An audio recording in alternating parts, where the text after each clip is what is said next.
नमस्कार। आज हम महाराजा गंगा सिंह विश्वविद्यालय बीकानेर के द्वारा निर्धारित पाठ्यक्रम के अंतर्गत स्नातक प्रथम वर्ष राजनीति विज्ञान पॉलिटिकल साइंस के द्वितीय प्रश्न पत्र भारतीय राजनीतिक विचार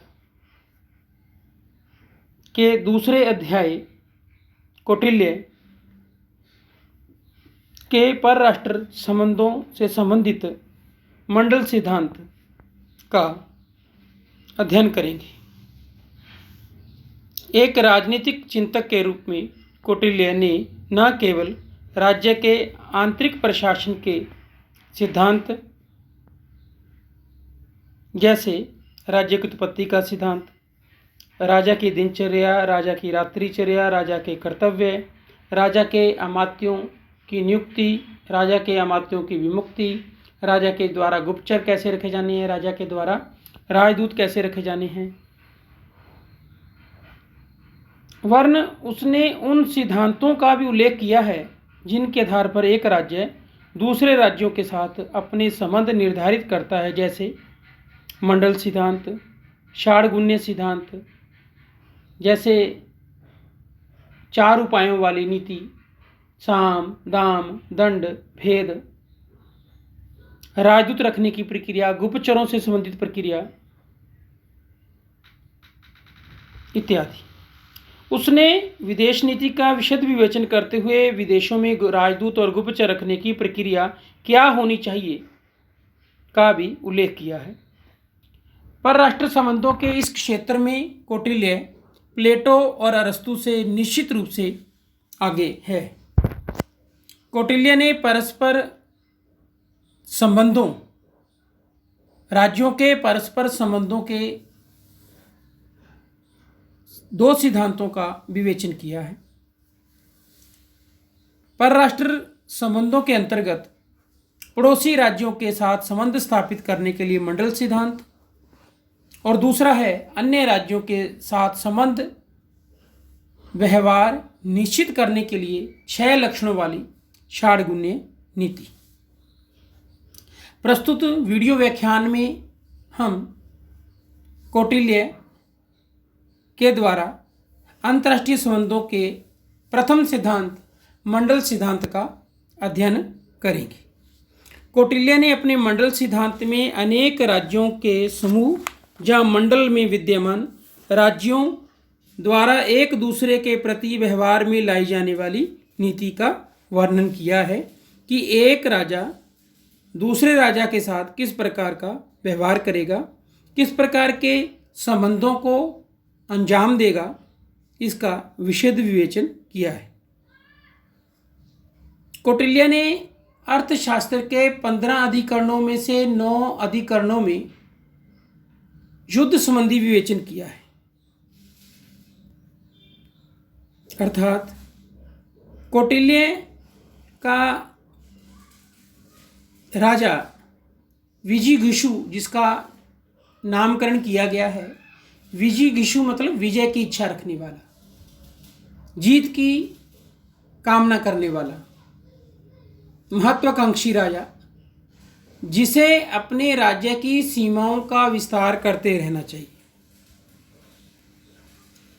इस सिद्धांत में मंडल केंद्र ऐसा राजा होता है जो पड़ोसी राज्यों को जीतकर अपने में मिलाने के लिए प्रयत्नशील रहता है। उसकी मान्यता है कि एक राजा का पड़ोसी राज्य स्वाभाविक रूप से उसका शत्रु राज्य होता है, क्योंकि दोनों के हित आपस में टकराते हैं, दोनों ही सीमाओं पर गिद्ध की तरह आंख लगाए बैठे रहते हैं, दोनों ही अपनी अपनी सीमा का विस्तार करना चाहते हैं। दोनों ही राज्यों की सीमा पर, जो दोनों राज्यों के बीच की है, पर युद्ध के बादल सदैव मंडराते रहते हैं, क्योंकि दोनों ही अपने अपने राज्य क्षेत्र की सीमा का विस्तार करना चाहते हैं। विजिगीषु के राज्य से अलग किंतु उसके पड़ोसी के राज्य से मिला हुआ राज्य विजिगीषु का मित्र होता है। और मित्र राज्य से मिला हुआ राज्य अरिमित्र होता है। कहने का तात्पर्य यह है कि अपने निकटतम पड़ोसी राज्य का राजा शत्रु, और उससे आगे का मित्र, और उससे आगे दुश्मन का मित्र, शत्रु का मित्र, इसी प्रकार से ये क्रम आगे चलता रहता है।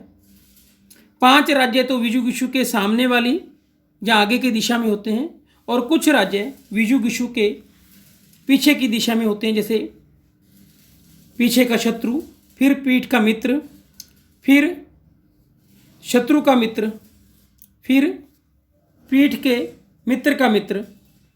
4 राजा होते हैं। इन 10 प्रकार के राज्यों के अतिरिक्त 2 अन्य प्रकार के राज्य भी कौटिल्य ने बताए हैं। मनु ने भी ऐसा ही बताया है। एक है मध्यम और उदासीन। मध्यम राजा ऐसा होता है जो विजुगुषु और उसके शत्रु राज्य, पड़ोसी राज्य के दोनों की सीमाओं से जुड़ा हुआ होता है। और 12वां जो राज्य है वो है उदासीन। उदासीन राजा का प्रदेश विजुगुषु, अरि और मध्यम, इन तीनों की सीमाओं से परे होता है। हम प्रस्तुत रेखा चित्र में भी देख सकते हैं कि जो मध्यम राजा है उसकी जो सीमाएं हैं वो विजुगुषु और उसके पड़ोसी राज्य जो कि विजुगुषु का शत्रु है, दोनों की सीमाओं से उस राज्य की सीमाएं लगती हैं।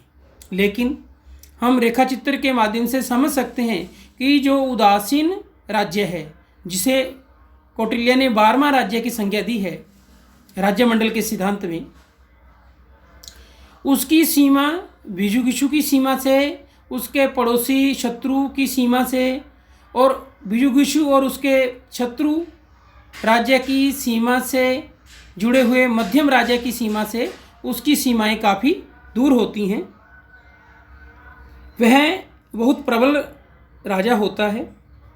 अगर ये तीनों परस्पर मिल जाएं, विजुगुषु और उसका शत्रु और मध्यम तीनों मिले होने की दशा में वह उनकी सहायता कर सकता है, और उनके परस्पर ना मिले हुए होने की दशा में वह उनमें से प्रत्येक का मुकाबला कर सकता है, क्योंकि वह बहुत प्रबल राजा होता है।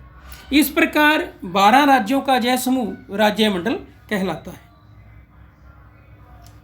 प्रस्तुत रेखा चित्र में 5 राज्य विजुगुषु की सामने की दिशा में है और 4 राज्य उसके पीठ के पीछे की दिशा में है, और 2 राज्य मध्यम और उदासीन। इस प्रकार 12 राज्यों का जय समूह राज्यमंडल कहलाता है।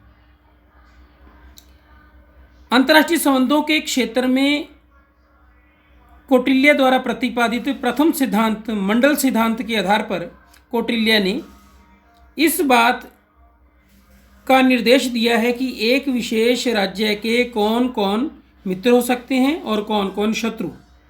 राज्य को अपनी नीति और योजना इस तथ्य को ध्यान में रखकर अपनानी चाहिए। कौटिल्य द्वारा प्रतिपादित मंडल सिद्धांत आंशिक रूप से ठीक है। उदाहरणार्थ, वर्तमान समय में भारत की सीमाएं पाकिस्तान और चीन से लगी हुई हैं, और बहुत कुछ सीमा तक इसी कारण इन राज्यों के साथ भारत के मतभेद बने हुए हैं, तथा भारत के प्रति मतभेदों की इस समानता के कारण पाकिस्तान और चीन परस्पर मित्र हैं। इसी प्रकार भारत, पाकिस्तान और अफगानिस्तान तीनों देशों की पारस्परिक सीमाओं को मंडल सिद्धांत के आधार पर समझा जा सकता है। लेकिन वर्तमान समय में जब व्यापारिक और आर्थिक हित तथा विचारधारा संबंधी भेद भी संघर्ष के कारण होने लगे हैं, उस समय मात्र सीमाओं के आधार पर ही राज्यों के पारस्परिक संबंधों की व्याख्या नहीं की जा सकती है। वर्तमान में हम देखते हैं कि आर्थिक पहलू राज्यों के संबंधों के बीच में एक बहुत बड़ा बिंदु होता है।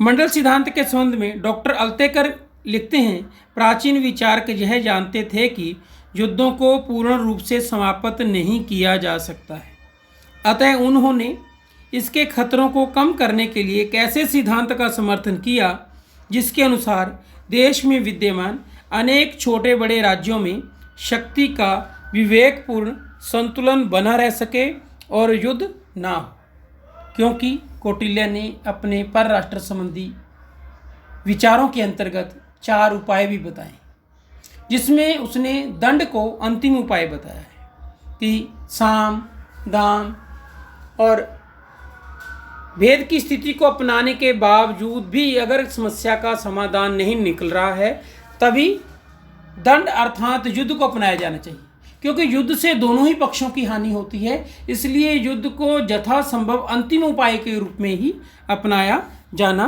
चाहिए। धन्यवाद।